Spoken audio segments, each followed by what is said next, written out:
Well, after honestly Rishi's performance at PMQs yesterday, I think someone needs to just go up to Rishi and just say, "Look, it's over. Let's just stop this song and dance.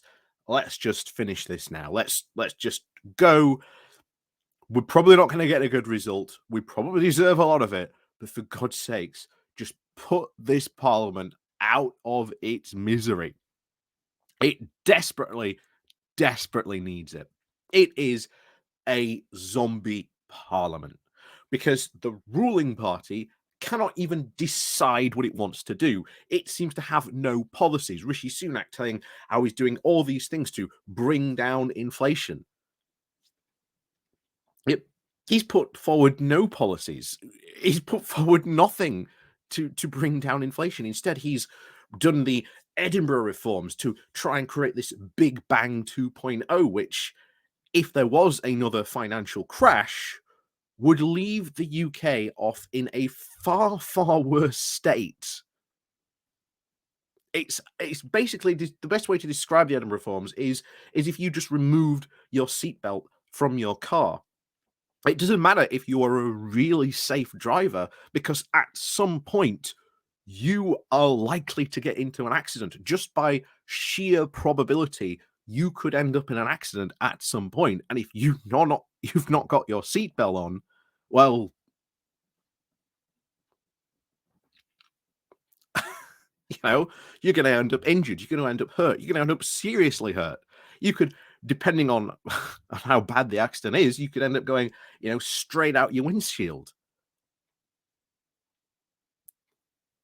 This is the type of thing this government is engaged in, and it is incredibly worrying, the fact that we have this going on. So before we get more into this, please do remember to click on the like, share, and subscribe button. And of course, down below there are links to my Patreon page and an donation link called Buy Me Coffee, Waking Well, Buy Me Coffee. And of course, there is a link to the YouTube thank you button, the Pony Club down below, and of course, there's the like and share button as always. Like I say, that always helps out as well. So let's crack on into this. So, we've used, I think, the term zombie to describe stuff before, especially when it comes to free market. The free market libertarians out there, especially most of them in the Conservative Party. In fact, ironically, most of those who abstained were the free market fundamentalists in the Conservative Party, and they always go on about how now the interest rates are going up. This is good because this is the end of sort of cheap money. And in reality, this is going to finally put an end to all these zombie companies, and these magical new companies will rise from the ashes to take their place.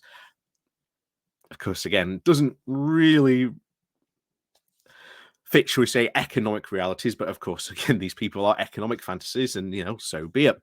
But this is exactly what really is happening in this parliament, that the current governing party is so jammed in together, it cannot even make decisions. It cannot even put a policy forward because another part, or at least different parts of the party, might find it so objectionable or change it in such a way the policy becomes completely lukewarm.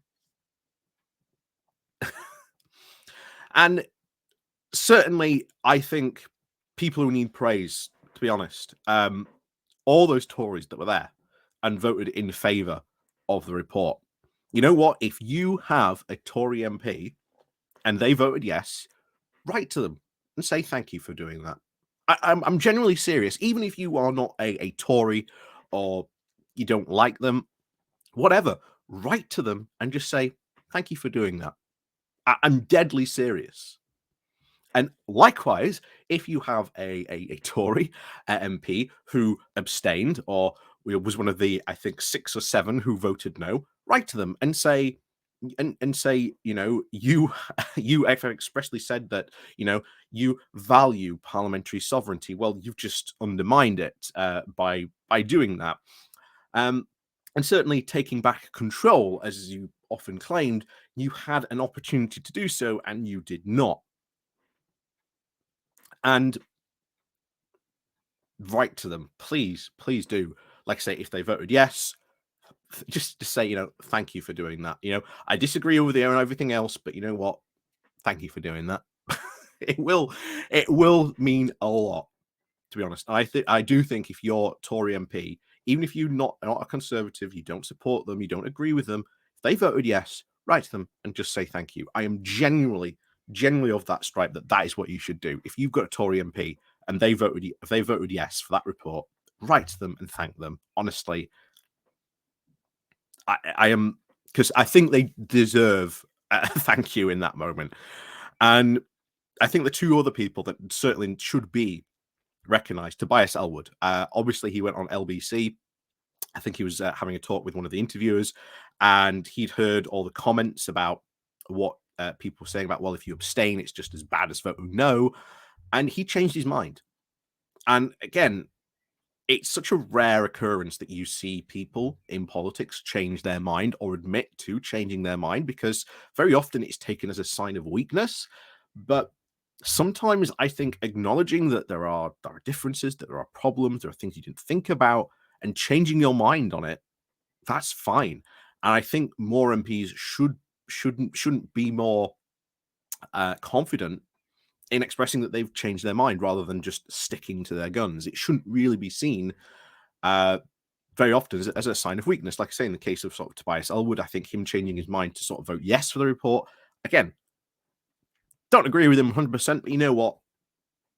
Good job for him. And then Theresa May's speech. I think I've said this before, but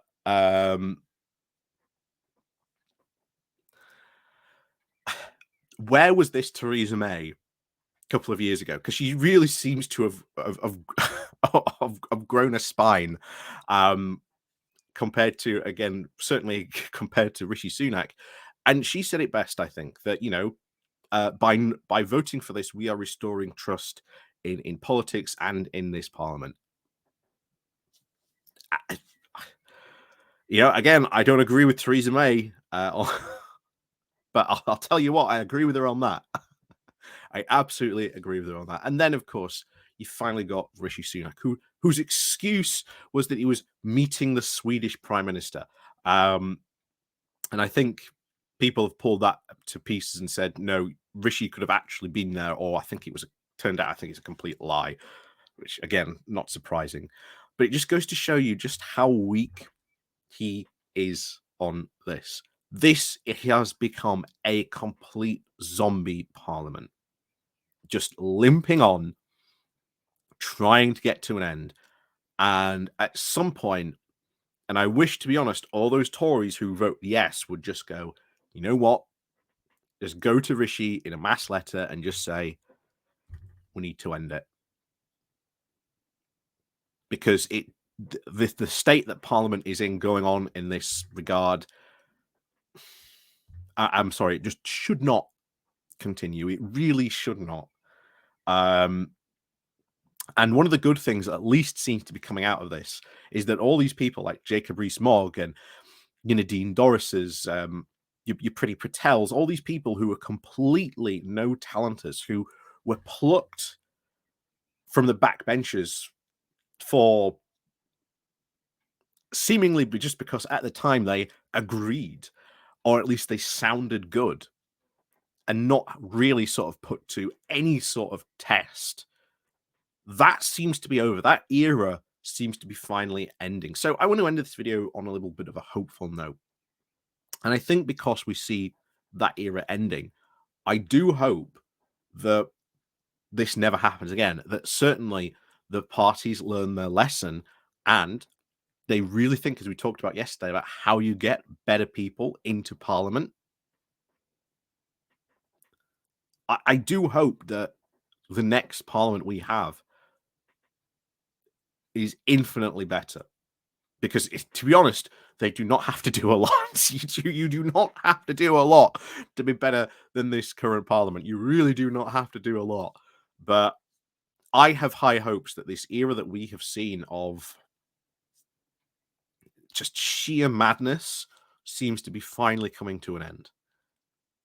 And I hope that we do restore some normalcy, some rationality to the parliament, and that People like Jacob Rees-Mogg, if they do continue, well, they're just kept in the corner and just, not allowed out. So, as always, thank you very much for watching. And of course, as always, please do remember to click the like, share, and subscribe button on your way out. And of course, down below, there are links to my Patreon page and a notification link called Buy Me Coffee, where you can buy me coffee. And as always, thank you very much for watching, and we'll see you all next time.